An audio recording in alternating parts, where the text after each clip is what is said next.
Hey guys, Professor Bill, Comic Book University, and Weapon Plus. I was not happy to read this comic book when I picked up the cover, when I saw the cover months ago, and I saw that Captain America had the whole Weapon X thing on top of his head. I'm like, dude, what the frick is this, man? Like, he was never in a program like that. Fortunately, the cover is just to make you pick up the comic book. This doesn't actually happen in here. Thank God. Thank God. Thank Ethan Sachs. Anyway, there was one problem I had with this comic book besides the cover. Aside from that, this opens up a whole slew of new information about the Weapon Plus program. This opens up a whole new, there are people who we didn't know were a part of the Weapon Plus program, but we find out here. Anyway, let's get talking about this comic book. We first got to talk about who actually made the comic book. Ethan Sachs is the writer. Diogenes Neves, I hope I didn't butcher that name too badly, on pencils. Adriano Di Benedetto, I did the best I could. On inks, Federico Blee on colors. VC's Joe Sabino on letters. Scan does this beautiful yet deceptive cover, just saying. And Chris Bacalo does the variant cover. Jay Bowen does the logo design. Jay Bowen is just freaking awesome with these logos, dude.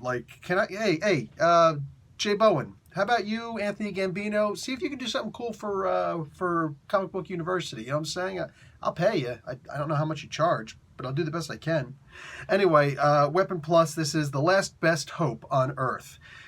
We get introduced to a bunch of new characters. Well, excuse me, one major new character in this book who you'd figure he's a good kid who tried to do the right thing. As he got older, he got so obsessed after he learned of the MIA status for Captain America, and he was also kind of, I don't know, gimpy, kind of like Steve Rogers was when he was younger.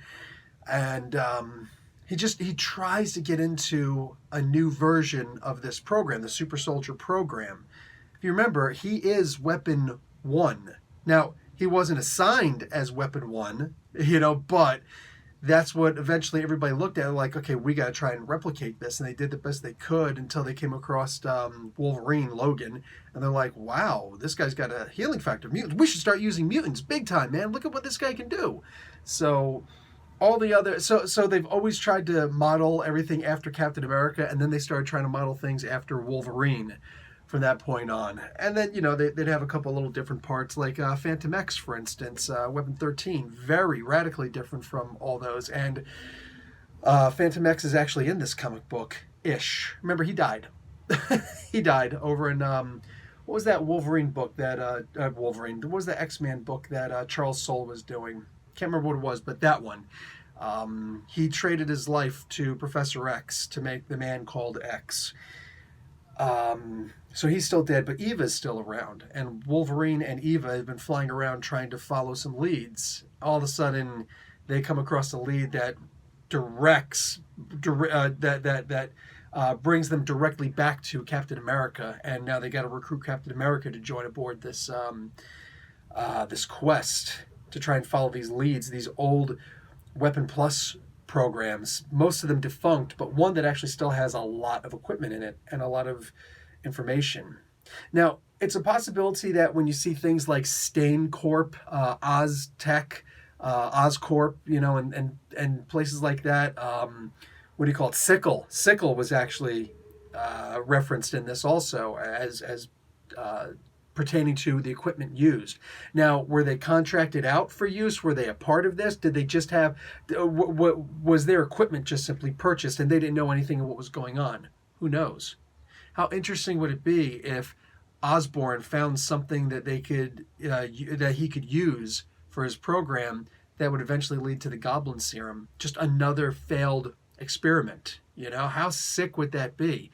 This could go, you name it. This could go as far and wide as it needs to. I love the idea that everything revolves around Captain America in the Ultimates universe. And with this issue, with this book, I believe that it could go similar. Now, this may seem like a one-shot, and technically it is, but there's going to be other books that follow after this.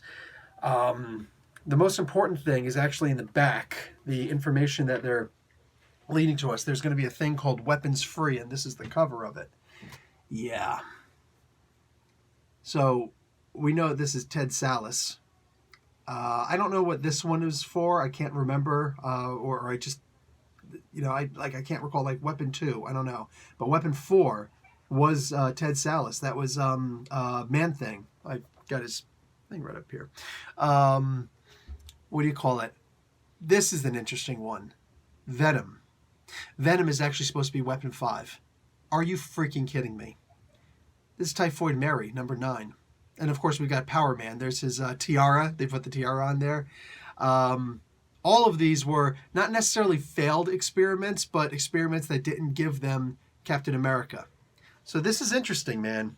This is very interesting. All of these, this is Weapon 6, all of these are them trying to, well, all the first 9 programs, technically even Wolverine, was supposed to be to try and replicate Captain America. I don't know what they're doing with this, with Venom. That's something entirely different. I don't know where they're going with this, but you better believe I'm going to read the hell out of it. So what's the one thing I had a complaint about with this book? A lot of people, a lot of writers tend to write Captain America. With my eyes closed, I still remember I was just wearing the shirt.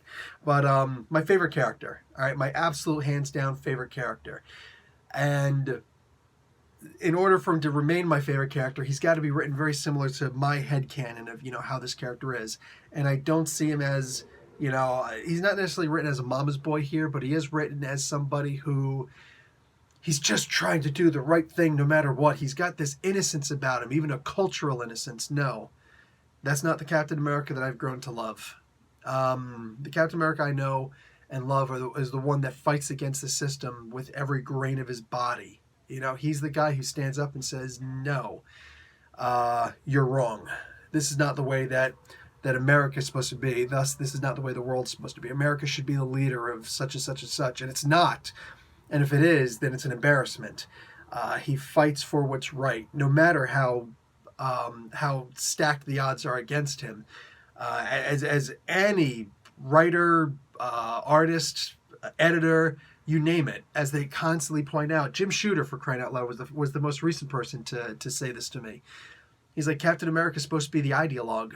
He's the guy who fights as hard as Superman, but doesn't have the powers of Superman. He's the guy who overcomes. If you were to say what was what was Captain America's power, he has the power to overcome all odds. That's what he does. He wins no matter what, even though it just looks like he's got a shield in his fist, And this version of Captain America in here, he was too much like, no, we've got to save this person's life. You just drove a freaking shield through his skull. And then you're talking about, we got to save his life, even though this C4 packed plant is about to go off. No, I think that Cap was being a little bit smarter than that.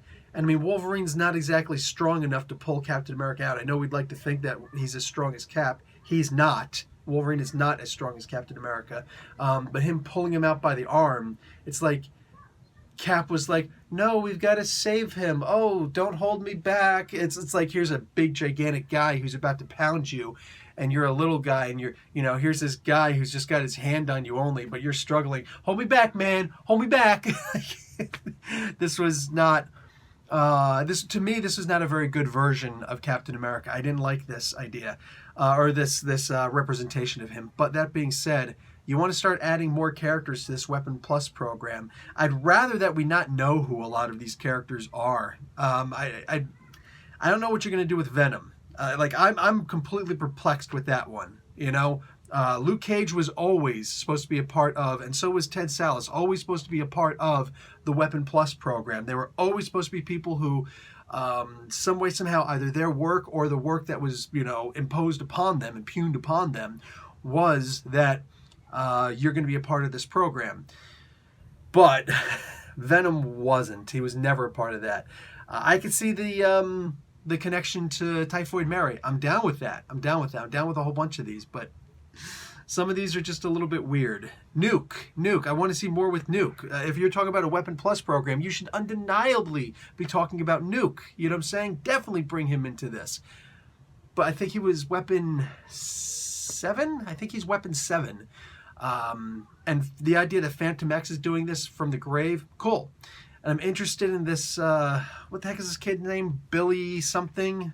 Billy Jungle. What is this? Junger. Billy Junger.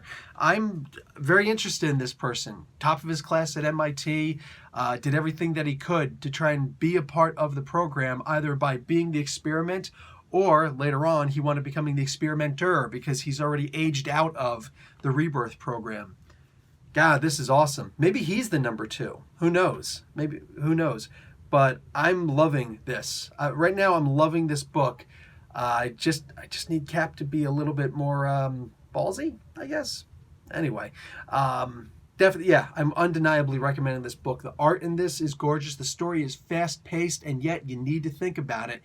If you don't think about some of the things that you're reading in this book, if you don't flip back and start looking at some of the key scenes in this book, all you're getting is action. And while that should be enough, there's so much more steeped into this book than just a couple of flying fists and swinging claws. Anyway, guys, definitely check this book out. Do not skip this one. I had to make sure I got this out on Wednesday. All right, and I'm done. Professor Bill, Comic Book University. Class dismissed.